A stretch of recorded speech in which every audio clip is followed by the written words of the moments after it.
So now we're going to use our final exploratory creativity activity, Bright Sparks. Bright Sparks requires an actor as input, so if you click on it without an actor selected, it will give you a warning. So we can select the shopper helper or the shopper. Let's try the shopper. And then what Bright Sparks does is it shows you a persona, usually a famous person or character, and it gives you a description of that persona and some sparks in order to help you come up with ideas.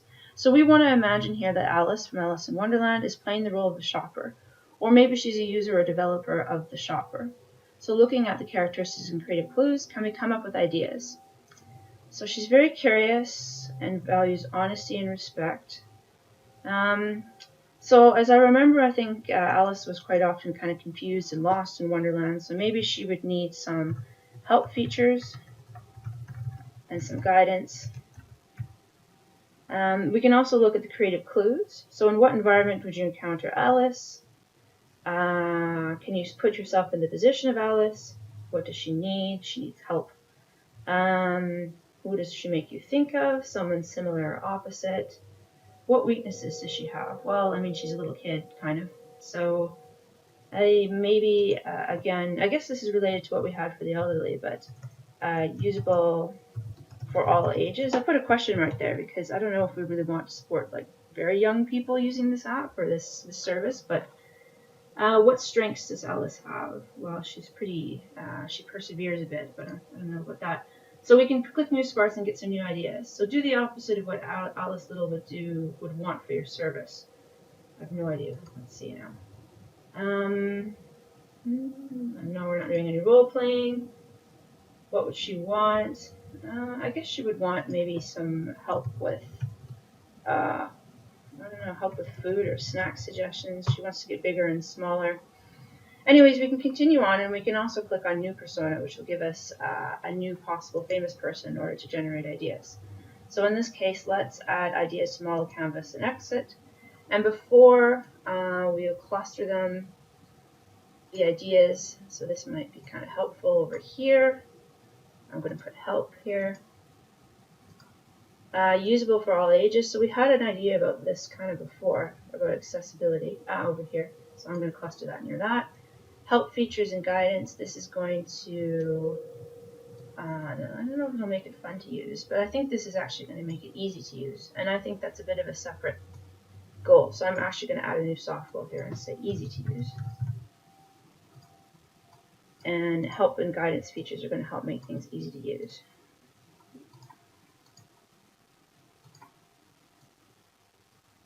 And you can say if something's easy to use, then probably it's going to be more likely to be fun to use. Oops, so just delete that link. So I'm going to add another help link here. Privacy policies. Let's see. I think that was from the last time. Easy to use, fun to use. So that might be related over here to attract users. And finally, this should support some sort of online shopping. And I think that's going to be a feature over here, but I'm not exactly sure yet how, so I'm going to put it near. So now that we've used the exploratory creativity activities to come up with several ideas over our model, we can use the selection and model activities in order to begin selecting over these ideas and incorporating some of them in our model. So the selection idea gives some textual explanation on how to go about selecting the ideas. So it suggests to use the hover evaluation feature in order to explore how the ideas have positive or negative effects on the model, and then using these results in order to decide whether the idea is a must-have idea, a nice-to-have idea, or a rejected idea. So let's minimize the window and get started. So if we turn on hover evaluation, when we hover over some ideas, it'll show us the effect that these ideas have on the model. But of course, this only works assuming that we've been able to connect our ideas well. So for example, if we have choose a variety of ways to play or bonus per pay features, these are all ways to satisfy charged users, which has an indirect positive effect on profit and on get help shopping. And so we can continue on with this sort of exploration, and we use these results in order to try and decide whether we want to keep or reject these ideas. And we can also use this opportunity to try and think of maybe some negative consequences of using these ideas. So for example, this bonus per pay features certainly does help or is a way to charge users, but maybe it also has a negative effect on attract users. So if we ask users to pay for extra features, they may actually be fairly unhappy and less likely to use the app.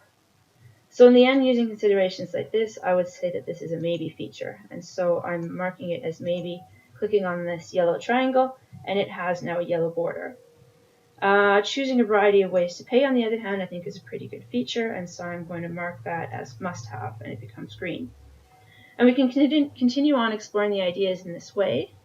So maybe, for example, this idea I think is good, but it maybe has some negative effects on privacy. And so I think I'm going to add actually a privacy soft goal over here. So privacy. And so this particular idea, I think, has some positive effects, but also some negative effects over here. So I'm also going to mark it as maybe. Link the help with Amazon lists. I think that's a good idea. This one could be okay. And we can carry on. So for example, I think this one coming from Alice in Wonderland is kind of a bit of a strange idea, so I'm going to mark it as rejected. So notice that just disappeared from the canvas, but it's not gone for good. So over here we have this ideas pop-up. And so this is a graphical list of all of the ideas, and it'll show us whether they have a particular status, including this one down here, which is rejected. And if we change our mind, we can click return to canvas, which will put it back on the canvas. So I'll carry on and keep evaluating ideas, and I'll bring you back in a few minutes. So I've gone through the model and marked all of the ideas as either must have, nice to have, or reject. And now I'm going to pick some of the best ideas and turn them into ISTAR elements. And the reason for doing this is to explore and decompose the idea and to better integrate it with our current design. So I can click on this modeling activity, and this is going to give us some guidance for how to model some of our ideas. Once we've modeled an idea, we mark it as model with a symbol here, and then the idea will disappear from the screen and be stored in the ideas list. So for example, I am going to start with modeling, so I'm going to model some of the green ones, which I think are the best ideas. So over here I have privacy policies, and I already have a privacy soft goal, so I think this one's almost done. I think privacy is going to help to attract users, so I'm going to add a link here. And then I'm going to say that this is models. So I'm going to click on the M, and it'll disappear, but as we said before, it's not really gone. It's up here in this ideas list, and we can return to the canvas if we want. So another one, let's see. So link help with Amazon lists. I think that this is a really good idea, so I'm going to model it. And so here, in some cases, when we model an element, it can be a single new, or when we model an idea, it can be a single new element. In this case, I think it's going to be a few different elements. So I'm adding in a task that says link with Amazon wish lists, and that's fine. I think this is part of helping to pick gifts. But of course, I think that's not enough. Now we need a new actor, that is Amazon. And so now we depend on Amazon for wish lists. So Amazon has wish lists, which is a resource. I'm just going to put this inside. Wish lists. And we now depend on Amazon for the wish lists. So this is depends. I'll move that a little bit closer. Okay, so now I think that this one here is modeled. Let's see, another one to model. We need help features and guidance. So I agree that this is important. I think that even though it helps easy to use, where it actually ends up is over here in the shopper helper. So we need to pick a profit scheme, and we need to implement some help features. So I'm going to add that as a task here. Implement help features. And if we implement help features, this is going to have a positive effect on easy to use over here in the other actor. Helps. And this is part of creating a shopper helper. So now this is also modeled, and the link that was here also disappears with it. Okay, and so we can continue on and add more of our ideas to the model, and of course the model gets bigger and more detailed.